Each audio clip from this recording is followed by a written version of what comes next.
Hello and welcome to the Bluff Creek Project Podcast. I am Tate Hieronymus. I am your host. And today I am with Teri and Steven Lindsay. How are you guys doing today? Or this evening or whatever? I'm doing pretty good, man. How are you? I am tired. So are we, Mama. Yeah, I'm here too. We're doing good. We're doing good. A little hot, but we're hanging in there. We're looking forward to our trip back out to the Bluff Creek area tomorrow. Man, I'm jealous. I want to go there so bad. Yeah, I can't wait to get back. We shouldn't have left, but we did, and it's.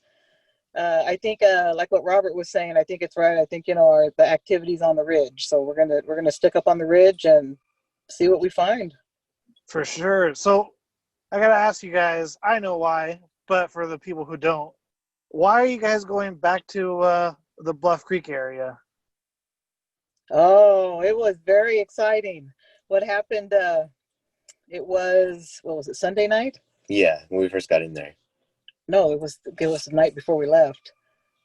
So Sunday night, the night before we were leaving, Stevie was ahead of us, and he went back to the campsite, and our friend Damon and I were in my car, and we were, I'd say probably about an eighth of a mile back from the campsite, and I saw something in the like cross in front of the road.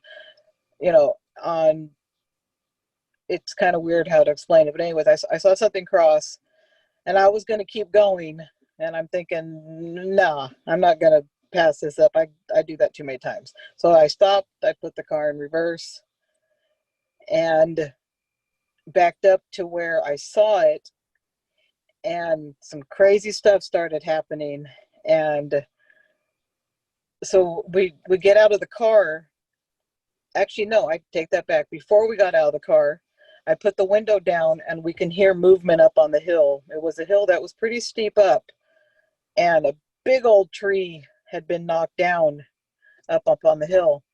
And so I'm shining my light up there to look to see what it was, if it was a bear or a deer or whatever.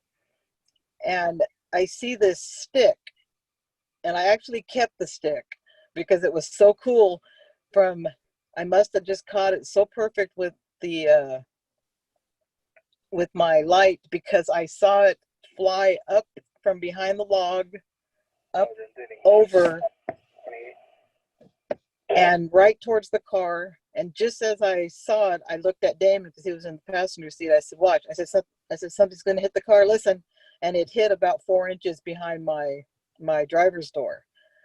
And we both get out of the car at that time, because you can just hear all kinds of movement up there. So when we can just turn the walkie off if you want. So when we get out, and Damon says, "I'm going to go take a walk." Well, I didn't have my gear. It was all in Stevie's car. And I felt kind of vulnerable. So I said, "Well, I'll stay here." And he had his flare, so he went walking up. It was so dark, you couldn't see your hand in front of your face. But I could hear all this movement on the left side on the hill. And I had my window down.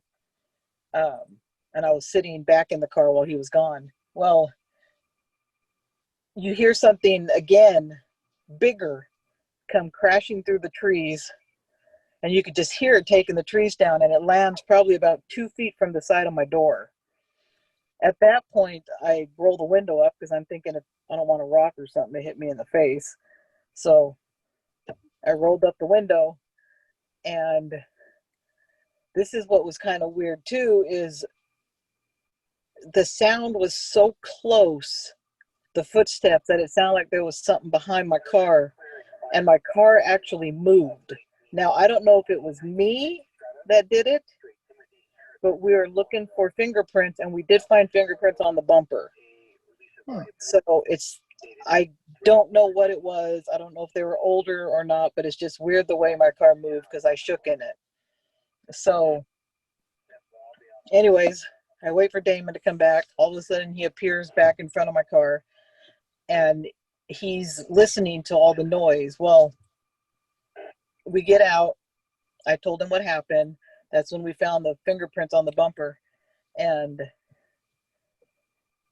he's standing next to the rear wheel of the driver's side, and I'm standing outside near the driver's door. And again, a little up and to the right, you hear what sounds like something else being thrown. Just, it was so big, but it didn't make it down to us. It like got stuck in the thick bushes, I guess you can say, and it fell straight down where we saw it hit the ground and kind of roll out. It was a rock. And didn't have my fluorinote then. I'm asking Damon. I said, Damon, do you see anything?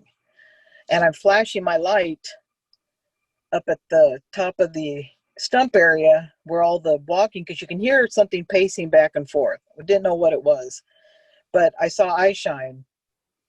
And then what was kind of weird is it blinked. And it was, I mean, this is just crazy just thinking about it. It's nuts.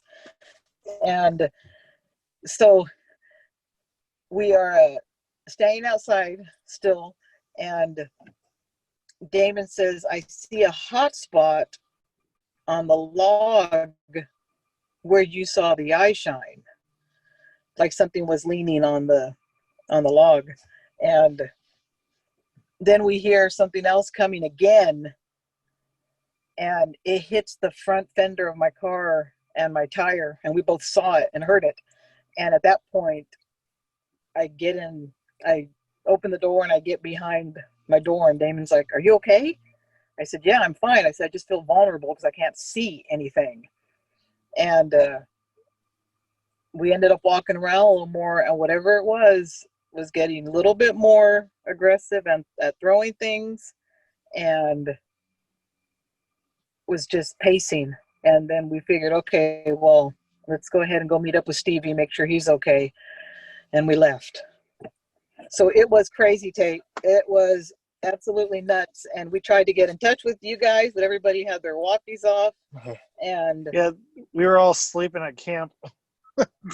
I know. And this was, oh my gosh, that experience was so crazy and awesome, but crazy. You know, I can't say that it was a Bigfoot because I didn't see anything, but the stomping and the throwing, and I kept the stick because that was just awesome. Just to see it fly through the air towards the car was like, no way, you know. And then the other things that were flying, unless it was a pretty angry person up there, you know. Yeah, exactly. So Teri, I got to ask you, do you think it could have been a bear by chance? For the skeptics, they're going to ask, or why didn't you ask if it was a bear, you know? So I'm just covering my bases here. Mm-hmm. Oh, absolutely. You know what? It could have been anything. Because like I said, I didn't see anything. But the questions I asked myself and the questions that Damon asked him too, and when we were discussing it afterwards, is, can a bear throw 3 different things over a tree stump at you? I've never seen a bear do that. Could a deer or a raccoon or something? And that's why it's, you know, you never want to say, yeah, it was a Bigfoot. But the thing is for something to throw something, it's got to have a hand. Yeah, thumbs. You know, and it's got to have fingers. It's got to have something like that because, you know, I live out here in the bushes well, not the bushes, but I live out here at the campground, you know, doing camp hosting, and I see all kinds of wildlife: mountain lions, turkeys, skunks, raccoons, bears, deers, everything you can possibly think of I see out here. And they can't throw things. So I don't know. You know. No, yeah, that it is very intriguing to say the least of what it could have been. Exactly. And I And wish. that's and we found stuff out there before when we've all been out there on those campouts on the Bluff Yes. Creek campout. Like one time we found tracks. So we found tracks actually up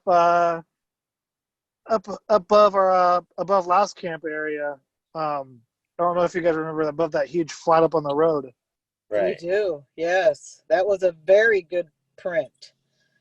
I think there was two of them, right? I remember one. I only remember Was there one?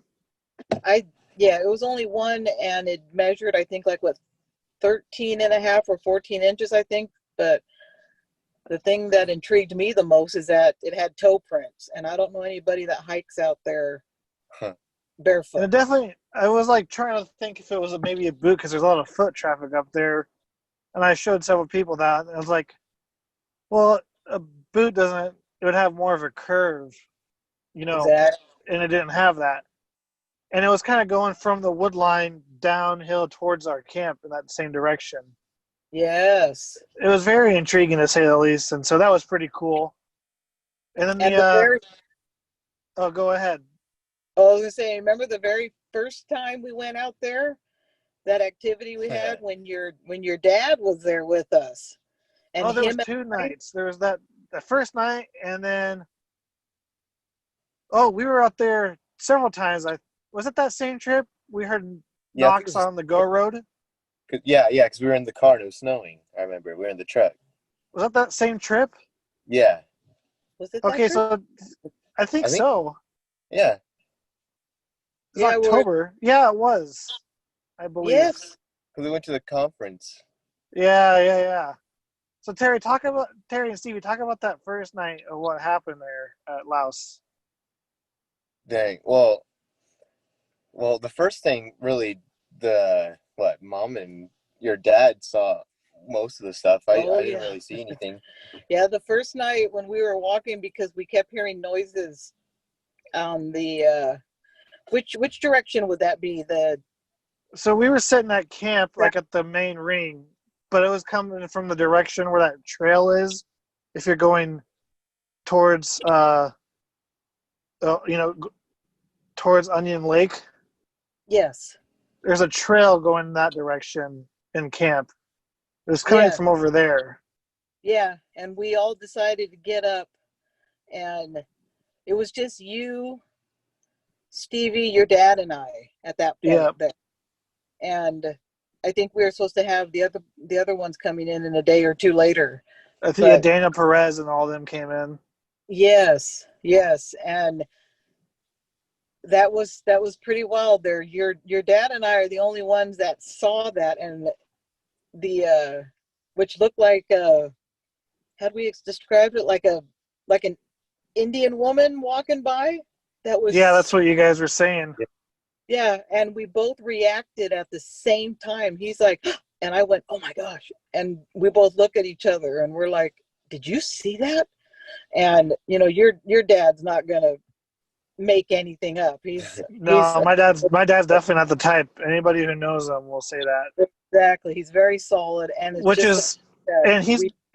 point out, he's not a Bigfooter either, like us. No, not. He went out there with an open mind, and but he didn't have an answer for that either. When I saw that, and him and I responded at the same time, we're like, and I go, did you see that? And he goes, did you see that? And I go, what'd you see? And he goes, no, you can't see what you saw. And I told him, and he goes, that's what I saw. I go, I saw what looked like the upper half of like a big shadowed, like an Indian woman walking to the right. And he goes, I saw the same thing. And oh my goodness, the chills. And then just after that, we heard thumping in the ground too, as well. Yes. And that's when we saw the other figure, which I don't know if you or Stevie saw that. I remember it was like a shadow. I remember seeing that. That's about it. It was just like a shadow passed by the bush, and all that was happening like within a couple minutes of each other. Yeah, that was pretty wild. And then we went back there and we saw that the next day we found that footprint. Yeah, I think we saw a footprint there, and I took a video and picture of it. Yes. I was able to find it too, so that's pretty cool. Well, you did. Okay, great. Yeah, I did find it. I'll have to. I'll post it on the Bluff Creek Project Instagram and Facebook. That's awesome. Because I don't have it. I lost it when my camera broke. I'll have to send it to you. Yes, please. But the other thing that happened that trip, we were on the Go Road and we heard knocking. It was snowing. Yes. No, it was raining lower because we went up higher up, and it was snowing. I don't want to say where it was, but we took the road down and it was raining or sleeting where we were pretty heavily. And we do a knock out the window, and then a few minutes later, what did you guys hear? That was one of the most crisp knocks I had ever heard. And it echoed. Yeah, it echoed. And I mean, that was crisp, clean knock. There's no way that there's nothing else that could have been. That was awesome. that was weird. That was really weird. And I love seeing the response from your dad, being kind of skeptic, but he heard it too. He's like, I heard that. Yeah, he goes, I heard that. And it's like, and we're like, all right, we all get excited when we hear stuff like that. And and like to Occam's razor, it could have been, I'm not gonna say it was 100% a Bigfoot. It could have been a pine cone maybe. But like, it's funny, how many times are the times you do a knock, a pine cone falls off a tree and it happens to be, or sounds like a knock, you know what I mean? Yeah. Because that one time when we were leaving at Twin Lake. Yeah. Yeah. I did that knock, and immediately after, you hear a knock, like almost instantly. Yep, and even Rowdy's like, what was that? Yeah, Rowdy was kind of intrigued. At the same time, I'm kind of like 50-50 on it. I don't know if it could have been just from the noise of the knock echoing. It could have shook something loose. Exactly. And a pine cone could have fallen on like a dead tree. But with the one we heard off the Go Road, everything was wet, so I don't think everything would have had like that sound as if a pine cone fell down. Exactly, and there was some snow on there, so it was padded a little more.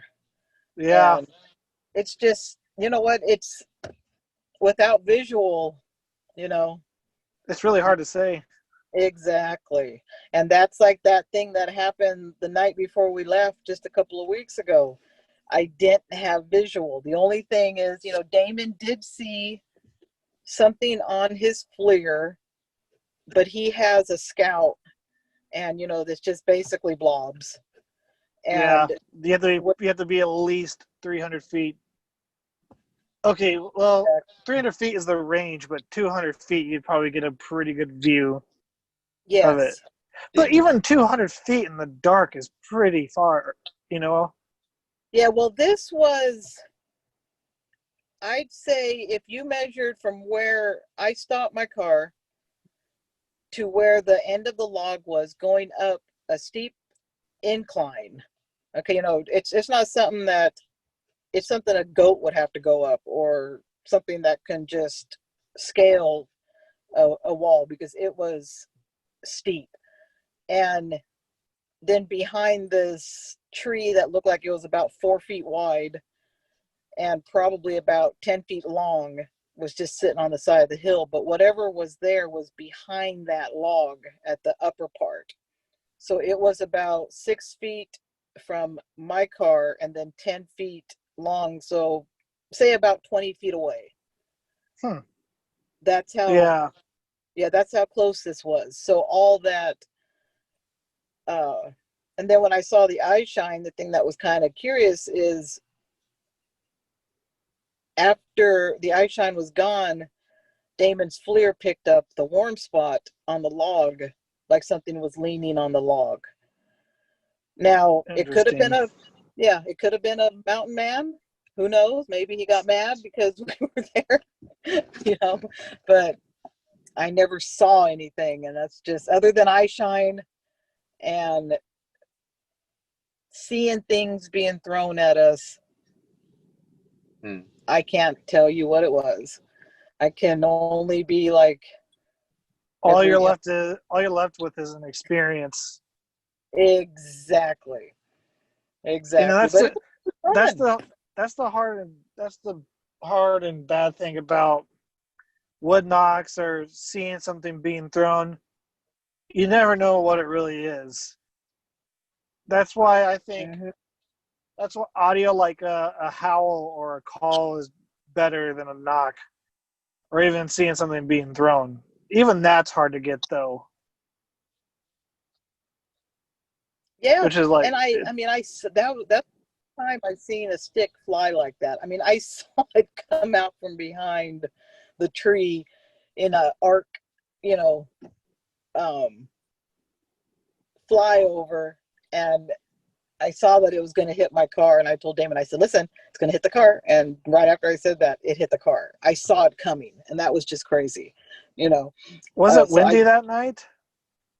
It wasn't windy. It was a little breezy where you would see, like every once in a while you'd be able to hear like maybe some of the leaves moving from the wind, or the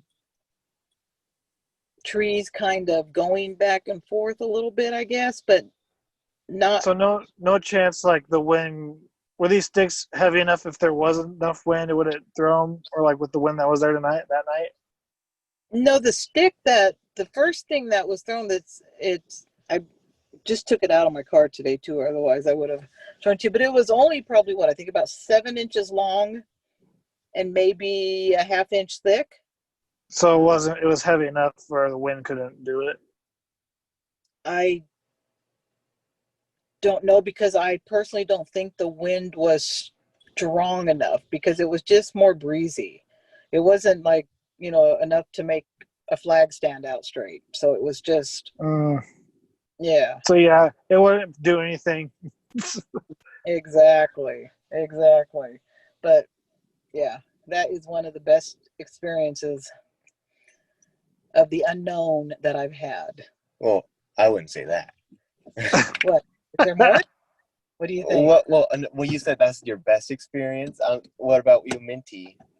Oh! I remember, who was it? You or Damon said you saw like blondish.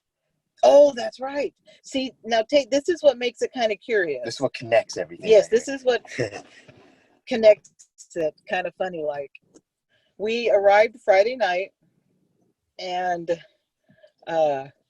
after all the trouble with the problems we had with the flat tire and stuff like that, we ended up, heading down to the area that we were going to stay at, but we got stopped for about 10 minutes because somebody had to use the bathroom ahead of us.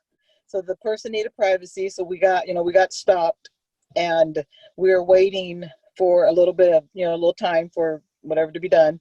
And so we figured we would just kind of, play with the lights. So I flashed my brights, and Stevie's like, Mom, well, you go ahead and tell me. Yeah, I was sitting in the passenger seat here as we were going up there, and Mom was doing a little scary movie thing with the brights, turning them on and off. And then at one point she had them on for like three full seconds, and where we were on a road, and there was a turn at the end. So, and it just drops off into like a cliff little area. And I thought for a second, I saw like a little face pop up, and I thought that it was the person going to the bathroom. I was like, oh, he's doing it right over the side right there. Okay. And I was like, and then Mom turned the brights off, and I was like, I saw something right there. I think that was her or him. And then she turned them back on, and it wasn't there anymore. But it looked like, I thought it was a face because it was like blondish. So I thought it was just like a human face. And then that's all I ever saw from that. But it was a blondish color. So yeah. And that was a few days earlier, you said, before. Yeah. was the stuff 3 happened. earlier, and that was only probably an eighth of a mile from where I had my experience. So And not very far. no, and what I saw, what caught my attention was like a top half. It looked like, when it was crossing the street, blonde. It was blondish, a blondish color, blonde fur, or blonde hair, or Any blonde. chance of it being a fox, maybe, or a deer? No, because the thing is it actually had fur. I mean, it was furry, and that's what caught my attention. And it happened where how there's dips out on the road, right? And some of those dips go down maybe like 3 feet and then back up. Mm-hmm. Well, right there where it happened was behind the dip of a hill. So you figure with the branch and the dip, when we were looking at that, that would put the height at about 6 or 7 feet right there. And Could have been an owl, maybe. I don't think so, because what I saw was solid. Does that make sense? It was, Yeah. and it was, I mean, it could have been anything. It's just, but just the color. And when I backed the car up, Damon asked me, he says, "What'd you see?" I said, "I saw something blonde that looked like blonde hair or blonde fur or something cross the street." And that's when we backed up. And then later on, he says, "Wait a minute." He says, "Didn't what Stevie saw 3 nights ago, didn't he say it looked blonde?" I'm like, "Oh my gosh, you're right." So we didn't even connect it until later on, after Damon said something. So On that same ridge, too. yes, on the same ridge. So Well, all the action was there, but unfortunately nothing happened at main camp. Nothing ever really happens there too often anymore, though. My very first time I had something happen. It was kind of interesting, but that's for another story. Yeah. Well, that same night or that same weekend that we were there, where your dad and us, that's where Stevie. We also had that something threw a rock at him. Yeah. You remember that? And I was behind. I think I vaguely remember that now. Yeah, because we were headed back over there towards where we saw whatever we saw, and heard that stuff. And, there's been too many trips up there. I can't remember which one was which. Yeah, exactly. They all blend together after a while. Yeah, they sure do. But it was, yeah, I had that other thing happen with Stevie's right when we had what we think. Yeah, we can talk about the Oregon trip. 2 of them. If you want to. In Oregon. That was creepy. Yeah, talk about the Oregon trip. Let's hear about that. Okay. Well, so Cliff was just sorting out his little Bigfoot tours that he was doing, and he was talking to Mom a lot about how we were going to set it up and where he was thinking of going and all those places. And so Mom and I ended up being his, like, he called us his guinea pigs for his first trip. So we ended up going to there, and what was cool was it was in May, and it was close to my birthday. So we got to go on his first little expedition there. So that was a fun little treat for me, because they had a cook, Sharon and Joe. Yeah, they're the best. Joe and Sharon are awesome. But we're both heading out there, and then the first night, what was it? Was it the second night? Yeah, because the first night I was with Cliff and you were with Minty, and it was raining. It was raining bad. Yeah. So it was the second night I was with Minty and you were with Cliff. Mm-hmm. So the first night nothing really happened, and we couldn't hear anything. It was kind of miserable. We really look through our electronics because I didn't want to get anything wet. So it was the second night is when everything really fun happened. So that's your part. My part? Okay. Well, anyways, Minty and I, we end up going down to this one area, and Cliff and Stevie were on the other side of, I think you were on the other side of the hill. You guys went. Yeah, we like split up, went opposite directions. Yeah, we did. We went opposite directions. And Minty and I, we ended up going down this one logging road, and right off the bat, it was so crazy. It's like we walked probably, I don't know, 3 to 4 minutes, and I see something on the FLIR. And I told Minty, I said, wait, there's something right there. You know, I thought it was a bear, and because it was big. And Minty's like, where? And I showed him where it was, and he sees it. And so he goes, I'm going to go walk up to it. He goes, you tell me if you all right? Yeah, go ahead. Sorry. He says, I'm going to walk up to it. He goes, you tell me if you see it move or anything. I said, all right. So I was watching it, and I hear him go walking off. And just as he gets up to it, I see him just start to come into the frame of the FLIR. This thing moves so fast to the right that it actually made like a blur on the FLIR. And I said, Minty, it moved. And next thing I know, he's like, I know. And he was standing right next to me. And I said, how'd you get over here so fast? He goes, I heard it move. I go, yeah, it did. I said, it moved to the right. So, yeah. So we go poking around up in the area, looking, didn't find anything.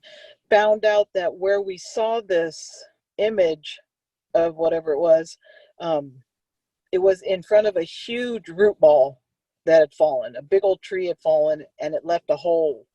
So whatever it was like down in this root ball hole. Interesting. Right there. Yeah, it was pretty crazy. So we end up, not seeing anything else for a little bit after we're looking around. So we go walking a little further, and we start to hear noises like bushes snapping and cracking and whistling. And it's like, okay, we're in the middle of nowhere, and to get there, you got to drive really far back. So, and it was probably about 10 o'clock at night, maybe 11 o'clock at night, near a lake. I'm not going to mention names, but, and I shine the FLIR over, and I see something again up on the hill right there.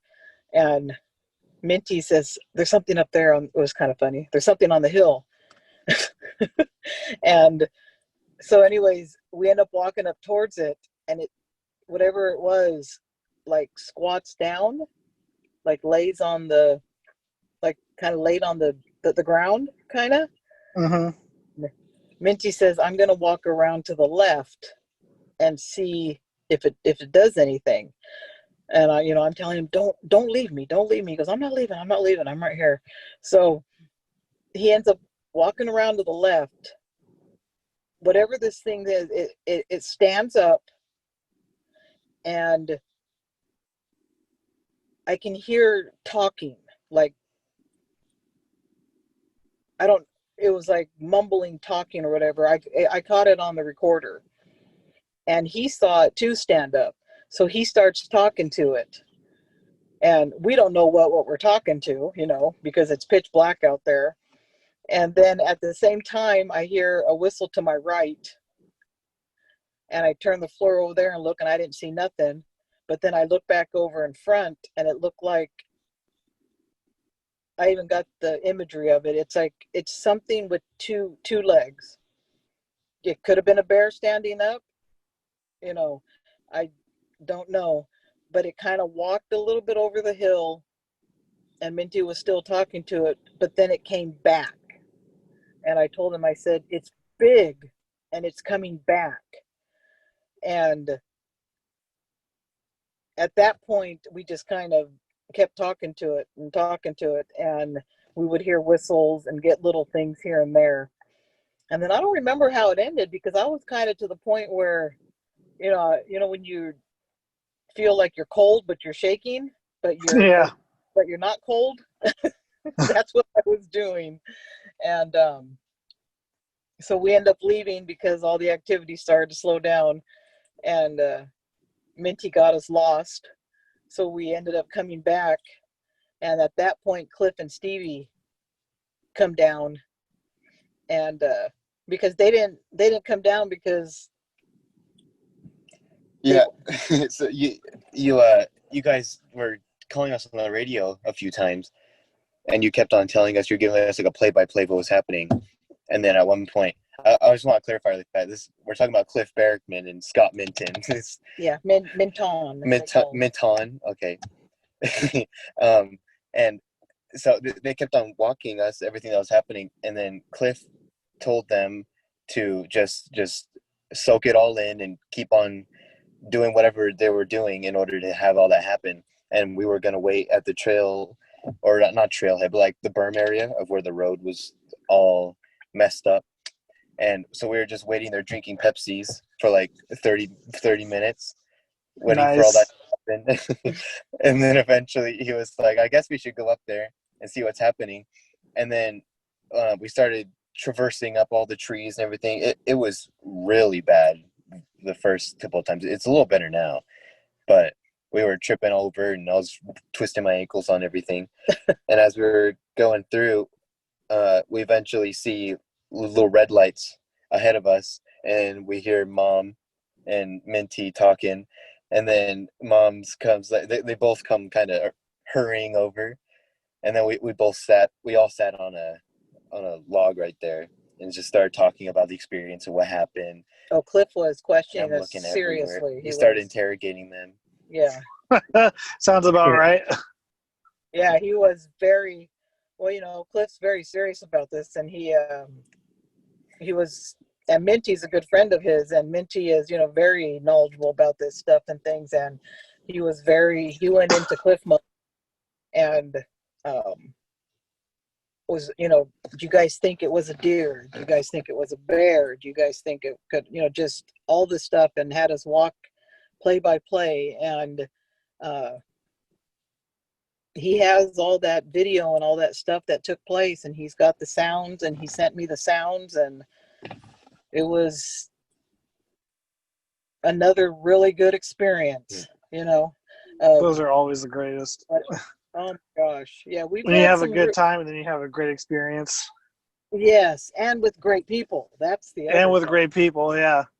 I haven't gone squatching with Cliff before.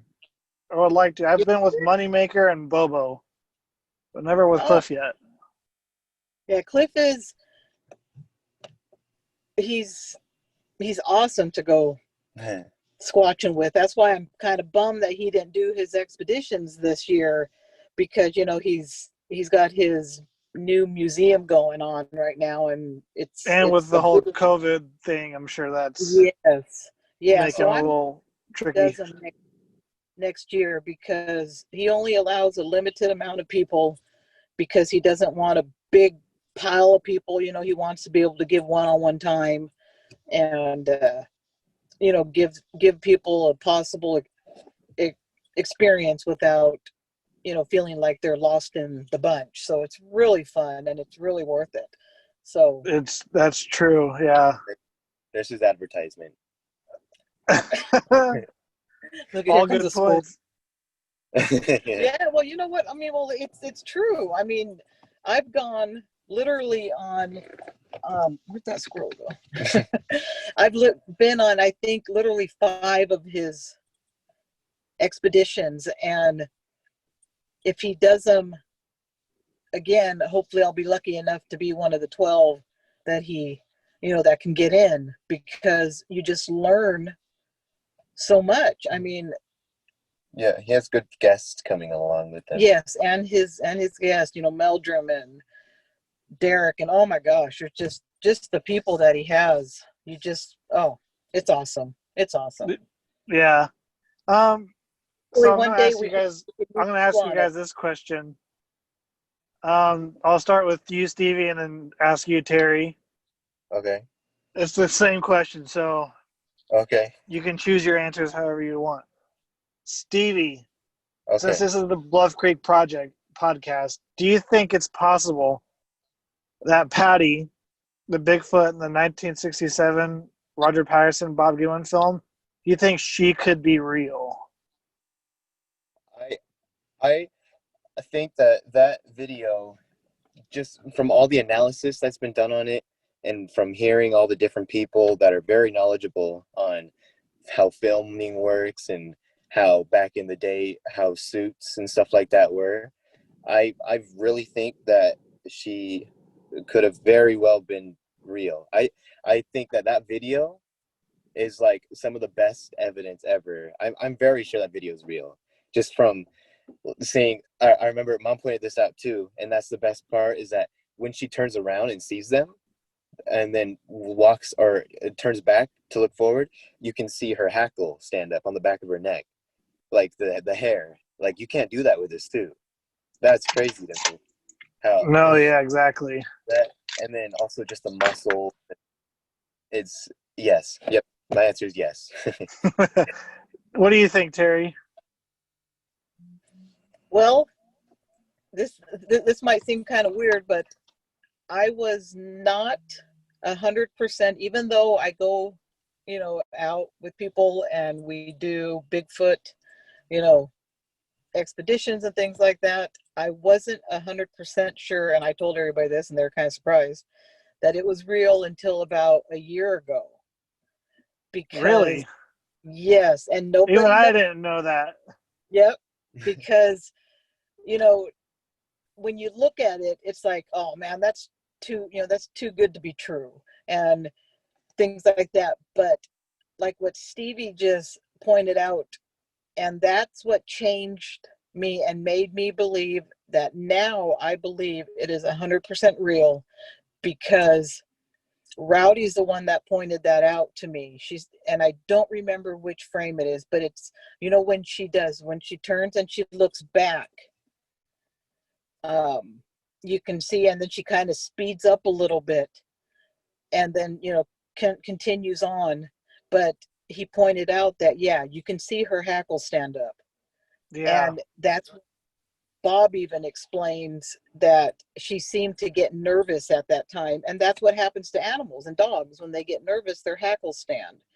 Now, I don't know, in the 60s, you see Planet of the Apes and stuff like that. They were never able to make their costumes do that. No, they weren't. No, they weren't. And when Rowdy pointed that out, and I went back and I looked, and sure enough, it did. At that point is when I became a believer. So yeah, it took me up to about a year ago, because I still needed evidence, even though I've had all these experiences, and things like that. I'm the kind of person where I have to have it in my hands, or I have to see it with my own eyes, kind of a thing, because of all the, what do you call it, how they're able to do so much, what is that called when they, like special effects? Yeah, well, yeah, special effects, CGI. and yeah, CGI and stuff like that. They couldn't do that back then and stuff. No. So my answer is, as of a year ago, yes, 100%. She's real. Plus, the other thing they pointed out too is her toes bend up, and her muscle flexes. You can't do that in a suit, know. Yeah. So no, I think she is 100%. Those are all good points, and that, more people I talk to about it and get their opinion on it, it opens up new ideas that I didn't think of for it to, to account of it being real. So it's always nice to hear people tell why they think it's real or why they think it's not real. Exactly, because there's so many, it takes a certain thing, like, like I was saying, like some people believe it because, okay, you see her toes bend, or the other part you see in her right leg, you can see the, the muscles flexing. You can see, well, this part here, who in the 70s or 60s or whatever, I'm totally dry blank right now. Anyways, go the extra mile to make it look like a female. Really? You know? Yeah, it doesn't make sense. No. So, yeah. So anyways, hey Tate, how about you? What is your outlook on Patty? I think she's real. Like you guys said, Planet of the Apes, that was one of the highest, they had a lot of money, a decent amount of money to make costumes for a movie. More than the average person probably would be able to afford at the time. So I think it could be real.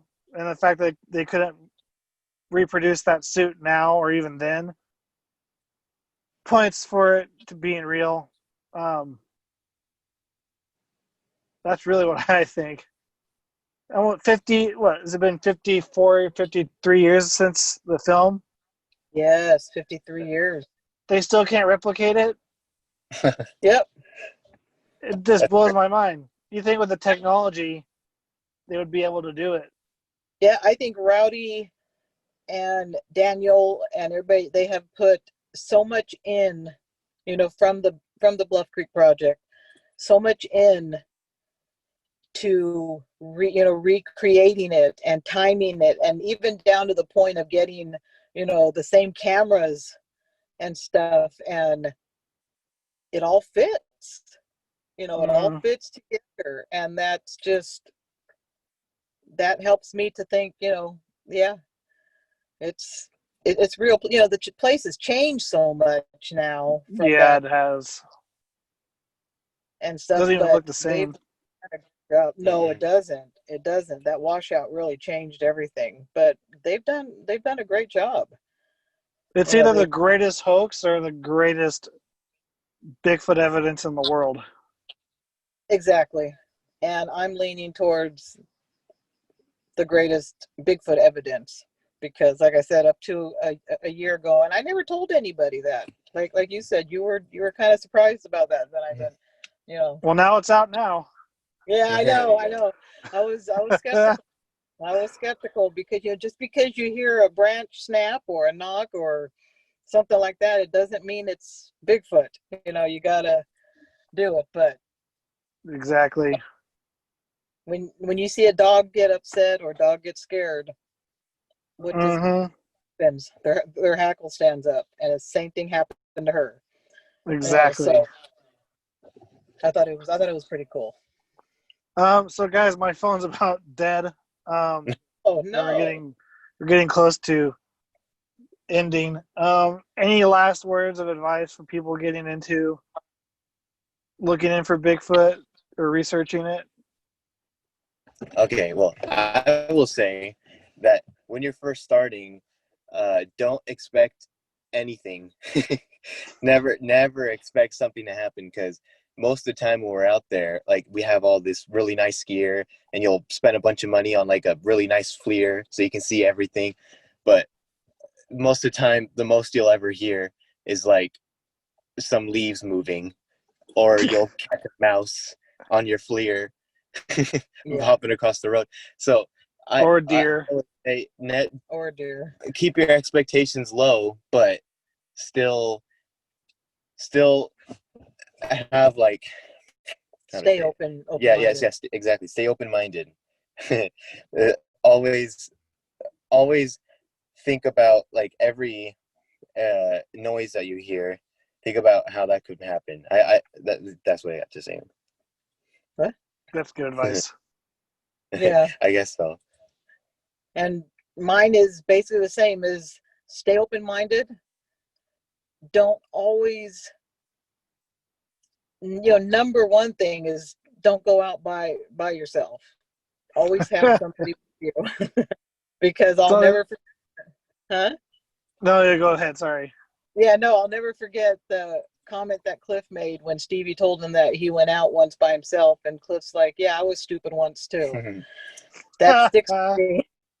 That sticks with me forever. So, always go out with somebody else. Make sure that you stay open-minded, because if you go out there, oh, that's not this or this isn't that, then a lot of good evidence could possibly be wasted because, people don't, they're like, I mean, I still get asked what kind of, drugs I'm on because, I hear something or I've seen something or I believe in, I believe in Bigfoot.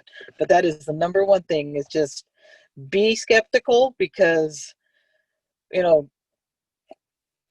starting out as a skeptic is perfect because it takes evidence to, turn you into a believer. And that's what happened to me. But the number one thing is just be open, open-minded.